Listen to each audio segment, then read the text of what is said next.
In today's video, I want to respond to a question that came to me from Stephanee Caviness, who states she has a lot of clients that ask for homework, and she wants to know, can I give homework without telling clients what to do? And is that even sensible?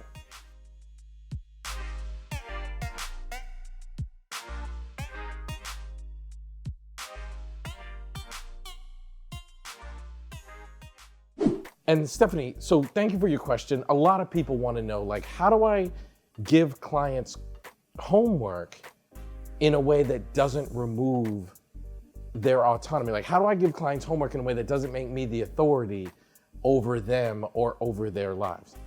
And the answer, honestly, is you can't. So this urge typically comes from, so in solution-focused brief therapy, we do this session where we ask clients questions and we ask them to describe a future in which they want to live. We ask them what their desired outcome is, and then to describe a world that when their desired outcome has become their reality. And then we have this urge at the end of the session, we wanna like send them off in a way that helps them do the thing we just discussed. And I wanna tell you, like, you have to fight that urge, because anytime you're asking the client to do something, like anytime you're giving the client homework, you are becoming the authority and you're becoming the one responsible for the client change. You know, you have to let the conversation itself be the intervention in the way that the client lives their life. You have to let the conversation itself be the intervening thing in their life.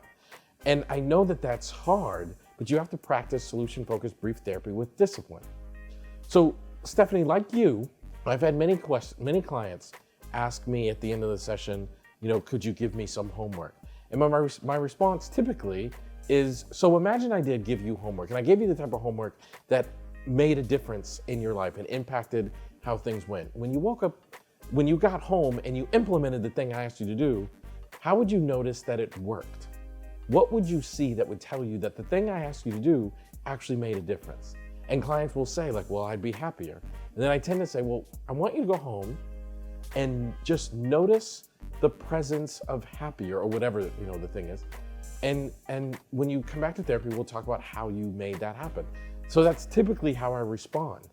The moment you tell people what to do, there is no way to do that without becoming the authority. There is no way to do that without me becoming responsible for the client change.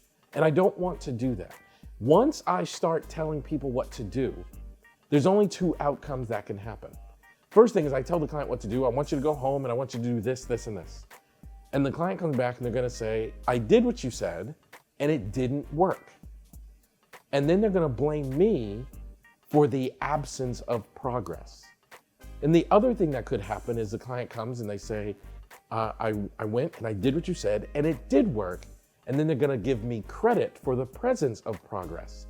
And I want the client to be responsible for their own change. I want the client to take credit when things start going well. I think that's the magic of solution-focused brief therapy. And anytime we start giving homework or tasks, we are kind of subtracting and taking away from that magic. So Stephanee, I hope that answer helps. And I love answering people's questions. So if you have a question, you can email it to me, you can text it to me, or put it in the comment section of one of my videos, and me or my team will collect it and see it. Maybe I'll be responding in a video just like this, so you can get your question answered. So Stephanee, I hope this was a good answer. Everybody who is listening that has a similar question as Stephanee's, I hope that hit home for you, and thanks for watching.